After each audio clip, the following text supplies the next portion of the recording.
Hello दोस्तों, कैसे आप लोग। स्वागत है मेरे चैनल में। आज मैं आपको बताने वाला हूँ कि हम अपने टूल में कितनी आरपीएम डालते हैं। रफिंग भी टूल में कितनी आरपीएम डालेंगे और फिनिश करेंगे तो कितनी आरपीएम डालेंगे। सारे टूल पे बताऊंगा मैं, 50 पे, 20 पे, 12 पे, 10, 8, 6 जो हमारे टूल डेली यूज होते हैं उनके बारे में कंप्लीट बताऊंगा मैं। तो अभी इसका एक फॉर्मूला है, वो नहीं बता रहा हूँ मैं केवल वो बताऊंगा कि कितनी रखते हैं एग्जैक्ट जो हम प्रोग्राम में चलाते हैं, क्योंकि मैं डेली यही यूज करता हूँ तो मेरे टूल सही चलते हैं, तो मैं भी वही आपको बताऊंगा। बाकी फार्मूला का भी बता दूंगा मैं, उसका यूज कैसे करते हैं। तो सबसे पहले मैं यहाँ पे एक कॉलम बना ले रहा हूँ रफ का। ये मैं रफिंग के आरपीएम बताऊंगा और साइड में बताता हूँ कि फिनिश के टूल में कितनी आरपीएम चलाएंगे। अब यहाँ पे हो जाएगा हमारा डायमीटर।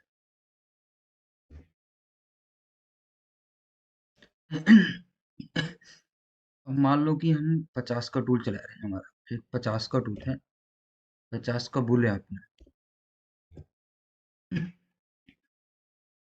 तो रफिंग में कितनी आरपीएम रखेंगे उसकी।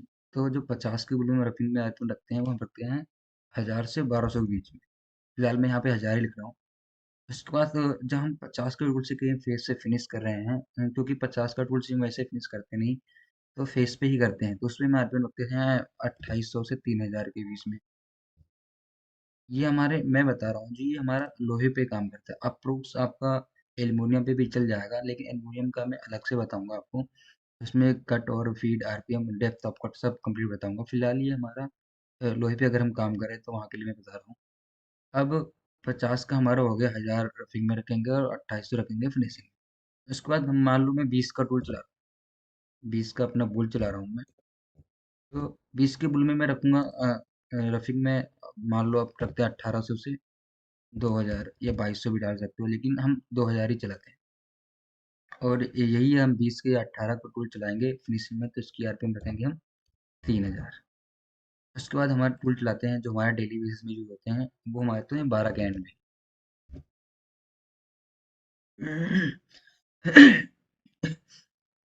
तो 12 के एंड मिल से अगर हम रफिंग करते हैं, ज़्यादा माल है तो 2800 आरपीएम, थोड़ा कम है तो 3000। फिलहाल मैं 2800 ही के आसपास चलाता हूँ, तो मैं 2800 ही आपको बताऊंगा, सजेस्ट करूंगा कि आप 2800 ही चलाओ।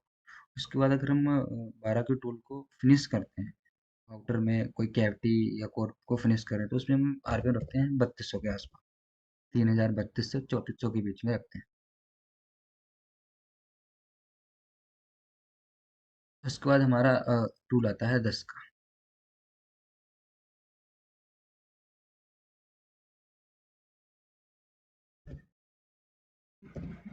ये हमारा हो गया 10 का एंड।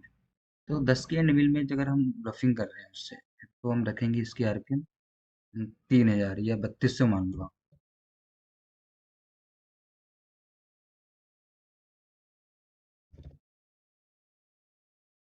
तो मैं फिलहाल इसको 3000 लिखता हूँ, क्योंकि 3000 हमारी सही चलती है। और अगर इससे हम फिनिश कर रहे हैं 10 के टूल से, तो हम रखेंगे इसको 3600 के आसपास। और इसके बाद हमारा टूल आता है 8 का एंड मिल।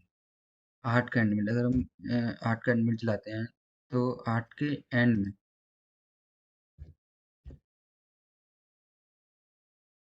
ये जो मैं वैल्यू डाल रहा हूँ ये अप्रोक्स है। ये हम हजार दो जो मैंने 1000 डाली है, अब 100, 200, जैसे मैंने यहाँ पे 1000 डाली, तो अब 1200 भी जा सकते हैं, या 800, 900। तो मैं अप्रोक्स डाल रहा हूँ, आप इतने भी चला सकते हो, क्योंकि मैं इतने डेली यूज करता हूँ।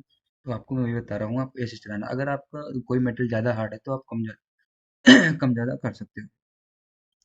उसके बाद हमारा 8 का एंड मिल है, तो 8 का एंड मिल में हम चलाएंगे रफिंग करते हुए 3600 के आसपास। और इससे अगर हम फिनिश कर रहे हैं तो हम चलाएंगे स्टोल को 3800 के आसपास आरपीएम इसकी। यहाँ पे मैं आरपीएम भी लिख दे रहा हूँ।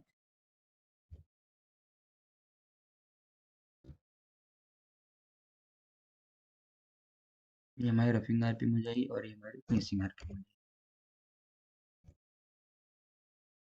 इसके बाद हमारा आता है 6 का एंड मिल।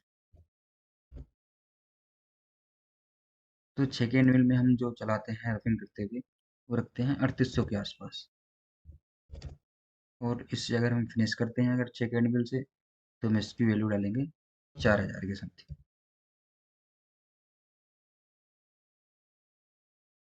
उसके बाद हमारा टूल जो आता है 5 का एंड, और 5 के एंड मिल हो गया। इसमें अगर हम 5 के एंड मिल में अगर हम रफिंग करते हैं तो इसकी आरपीएम रखते हैं हम 4000 के आसपास। और इससे अगर हम फिनिश करेंगे तो हम रखते हैं 4200 के समथिंग। उसके बाद हमारा टूल आता है 4 का एंड।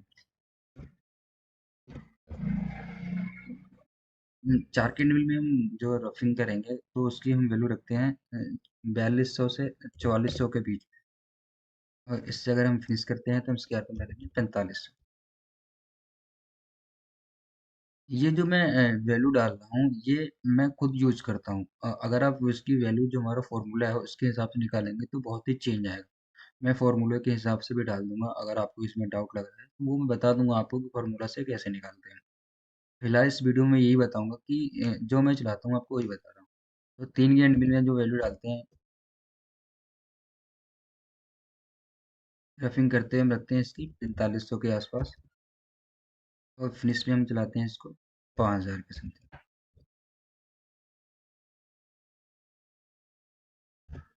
अपना 2 का एंड मिल हो गया। 2 के एंड मिल में हम चलाते हैं रफिंग करते हुए 5000। और फिनिश करते हुए हम चलाएंगे इसको 5200 या 5500 मान लो।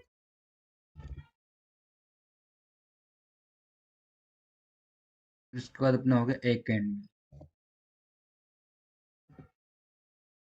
एक कैंड मिल में हम जो रफिंग करते हैं उसकी वैल्यू चलाते हैं 5200 के समथिंग। और जब इसकी फिनिश करेंगे यहाँ पे हम चलाते हैं 5200 से 5500 भी आप चला सकते हो। 5200 ही ठीक है। उसके बाद हम चलाते हैं एक कैंड मिल में या चलाते हैं हम 6000 के आसपास। उसके बाद अपने जो डेढ़ के होंगे वो इनके बीच में मान लो हम 5500 के आसपास, तो प्रोसेस के बीच में ही चलाएंगे। तो ये हमारे हो गए सिंक में। अगर हम यहाँ पे 25 का टूल चलाते हैं, तो 25 के टूल में भी हम आरपीएम रख देते हैं अपने। अगर हम इंसर्ट वाले हैं तो उसमें चलाते हैं 2200 के आसपास, और आरपीएम फिनिश में रखते हैं यहाँ पे हम 2500 के। तो ये अप्रोक्स वैल्यू मैंने डाल दी है टूल के हिसाब से, आप आरपीएम चला सकते हो। नेक्स्ट वीडियो में आपको जो बताऊंगा कि उसमें हम 50 के टूल में फीड कितनी रखते हैं रफिंग में और फिनिशिंग में, और साथ साथ उसका डेप्थ ऑफ कट कितने रखते हैं। तो इस वीडियो में इतना ही। थैंक यू वीडियो देखने के लिए।